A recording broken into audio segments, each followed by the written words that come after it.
भुवनेश्वर रे पटिया इन्फोसिस रोड रे थिबा ऑल टाइम फिटनेस जिम पक्षरु शनिवार एक स्टूडियो लॉन्च करा जायछि।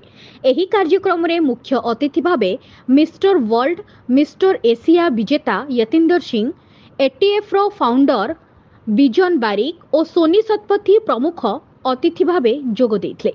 भुवनेश्वर रे ऑल टाइम फिटनेस रो 4टी सेंटर रहिछि। लॉन्च होइतिबा एही स्टूडियो रे जुम्बा, नाच, kick boxing, flex, CrossFit, MMA, जोग, वक्सीबार, stepper, trampoline, ATX, Pilates, anti gravity जोग, एरोबिक्स और पावर जोग करिबा सुविधा रहिछि। शिशुमानक पई hip hop, house, Bollywood, freestyle, contemporary और सेमी क्लासिकल डांस भली सुविधा मध्य रहिछि।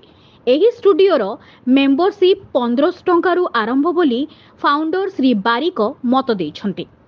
एथलेटिक और असमर्थ लोकंक पई मेंबरशिप फ्री रहिछि। एहार लक्ष्य समग्र देश रे जिम खोली सबुठारे अनुप्रेरणा देबा।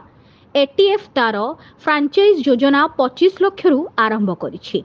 आगामी दिन रे हरियाणा रो गुरुग्राम रे 2टी फिटनेस रो फ्रांचाइज लॉन्च करिवो बोली घोषणा मध्य करथिले। Bureau report LNTV. नुआ नुआ खबर जानिबा पई आमो एलएनटीवी को लाइक, शेयर और सब्सक्राइब करंतु। एलएनटीवी स्वर आपणंकर।